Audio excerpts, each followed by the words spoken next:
Chers amis téléspectateurs, je vous salue dans le précieux nom de notre Seigneur Jésus-Christ. Je vous invite à faire une lecture avec moi dans le livre des psaumes au numéro 46. Nous lisons du verset 2 au verset 4 et ensuite nous allons lire le verset 9. Voilà ce que ce passage dit. Dieu est pour nous un refuge et un appui, un secours qui ne manque jamais dans la détresse. C'est pourquoi nous sommes sans crainte quand la terre est bouleversée et que les montagnes chancellent au cœur des mers, quand les flots de la mer mugissent, écument, se soulèvent jusqu'à faire trembler les montagnes. Le verset 10 dit « Venez, contemplez les œuvres de l'Éternel. » Alléluia. Le monde aujourd'hui est confronté à une crise sans précédent causée par l'apparition des virus, le coronavirus ou Covid-19. Cette crise affecte l'humanité tout entière, économiquement, socialement, physiquement et spirituellement. Le terme « nous sommes en guerre » est lancé par des chefs d'État qui se veulent puissants. Cependant, aucune arme, fût-elle nucléaire, ne peut vaincre ce minuscule et invisible à l'œil nu virus. Des mesures draconiennes sont prises par nos gouvernants visant à nous protéger et à bloquer la propagation de ce mal. Et je voudrais nous inviter à respecter scrupuleusement ces mesures édictées. Malheureusement, une psychose généralisée s'est emparée du monde. Quelle réponse Dieu créateur du ciel et de la terre, celui qui domine sur la terre, celui qui a créé tout, quelle réponse Dieu donne-t-il à ce problème? Premièrement, Dieu reste notre refuge dans la détresse. Dans nos cultures africaines, l'existence de l'être suprême, Dieu, ne souffre d'aucun doute.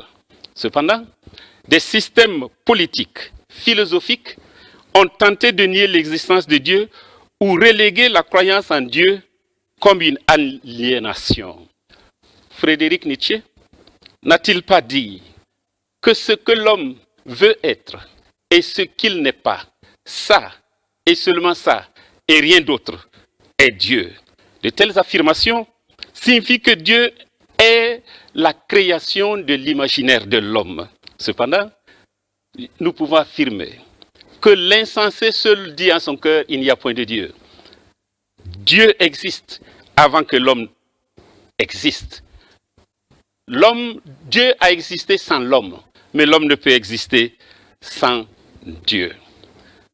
Je voudrais également dire que Dieu n'est jamais l'auteur du mal, contrairement aux fatalistes qui attribuent le bien et mal à Dieu. Avons-nous eu, par notre non-observation du code de la route, causé un accident? Les fatalistes s'empressent de dire « c'est la volonté de Dieu ». Ce Dieu-là n'a pas de caractère, ce Dieu n'a pas de volonté, il fait le mal, il fait le bien, et nous nous déchargeons de nos erreurs, de nos fautes, de notre responsabilité, et nous attribuons cela à Dieu. Je veux dire non, Dieu ne peut être l'auteur du mal, de la maladie, des conséquences de nos inconduites. Jacques 1, 13 nous le dit. Et Romains nous rappelle que par un seul homme, le mal est entré dans le monde. C'est par à la chute d'Adam et d'Ève que la mort est entrée avec tout ce qui entraîne la mort. Le Covid-19 n'est pas un mal créé par Dieu pour frapper l'humanité. Il est la conséquence de la chute depuis le jardin d'Éden, ayant pour conséquence la maladie et la mort. Romains chapitre 5, verset 19 nous le dit. Deuxièmement, celui qui se confie en Dieu reste serein. Le verset 3 nous le dit clairement. C'est pourquoi nous sommes sans crainte quand la terre est bouleversée et que les montagnes chancellent même au cœur des mers. quand il y a ces bouleversements, comme nous le constatons, il y a de grands bouleversements. Des pays se ferment, les voyages sont interrompus, les économies chancellent. Mais celui qui se confie en Dieu, la parole de Dieu nous dit clairement, il est sans crainte. Les mots qui frappent la terre touchent même les justes. Celui-là même qui est fidèle à Dieu dans toutes ses voies. Quand nous lisons le récit de la vie de Job, nous voyons comment cet homme juste a été touché par le malheur. Il a tout perdu en un seul instant. Il a perdu sa famille, il a perdu ses biens. Mais voici ce qu'il dit. Je sais que mon Rédempteur est vivant. La différence qui existe entre celui qui connaît Dieu et celui qui ne connaît pas Dieu réside dans la manière de faire face à ce mal. Le premier est sans crainte. Même quand les fondements économiques, sécuritaires sont ébranlés, quand nos certitudes sont balayées, celui qui se confie en Dieu reste serein. Pourquoi? Il sait que Dieu, qui a tant aimé le monde, qu'il a donné son Fils unique, afin que quiconque croit en lui ne périsse pas, ce Dieu-là ne va jamais l'oublier, il est toujours avec lui. Jésus dit d'ailleurs, je suis avec vous tous les jours jusqu'à la fin du monde. Cet homme-là, c'est que Dieu fait homme. Jésus-Christ a porté sur lui non seulement ses péchés, mais aussi ses infirmités. Et par ses meurtrissures, nous recevons la guérison. Ésaïe chapitre 53, verset 5. La mort n'est plus cet épouvantail qui paralyse, mais la porte qui ouvre à la félicité éternelle, comme Jean 14 nous le dit. Troisièmement, c'est un appel à revenir à Dieu. L'apparition d'un tel mal a l'avantage de nous amener à la réflexion sur nos limites humaines.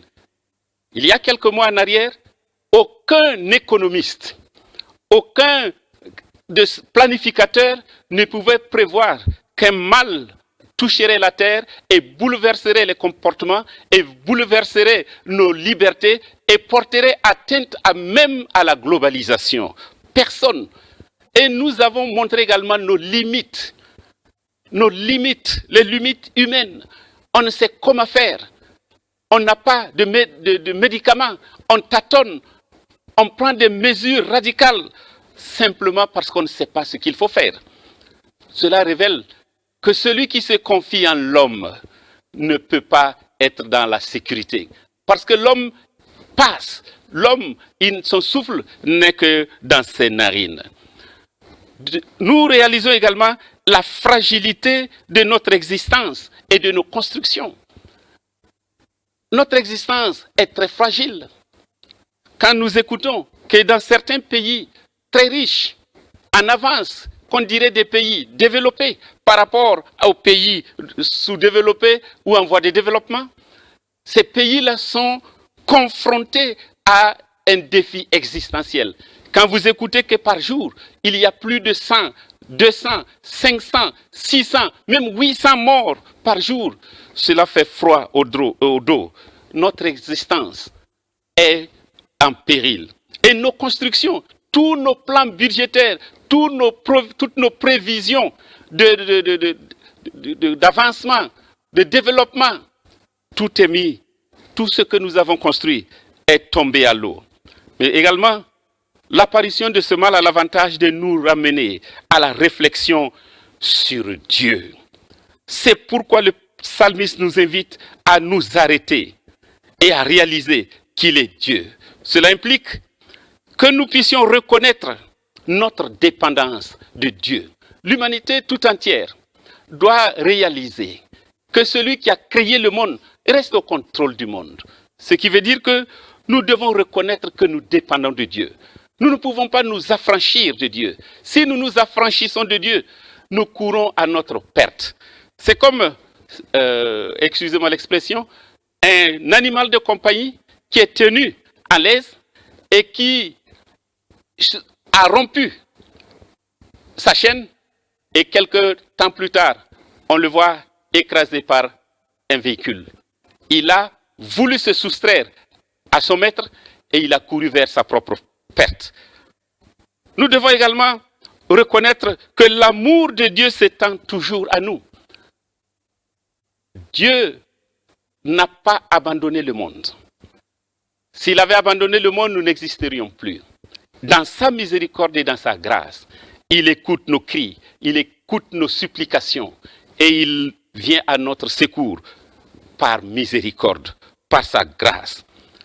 Et cela aussi nous appelle à la réflexion sur la nécessité de recevoir son Fils comme notre Sauveur, comme notre Seigneur.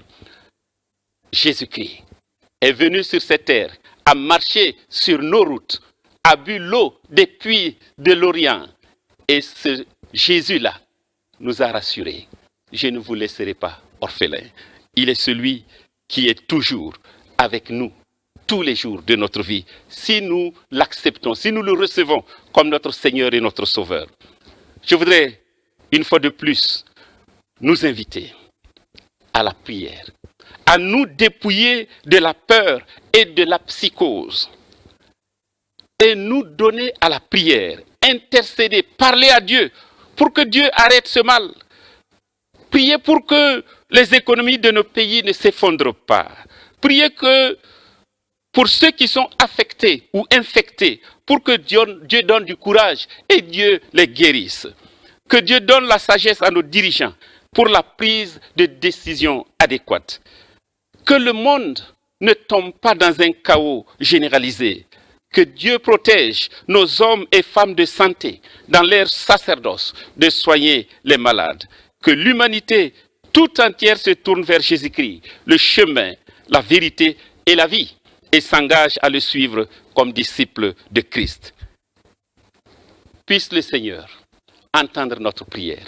Puissions-nous avoir les regards tournés sur Jésus et surtout reconnaître, accepter qu'il est un secours pour nous dans la détresse.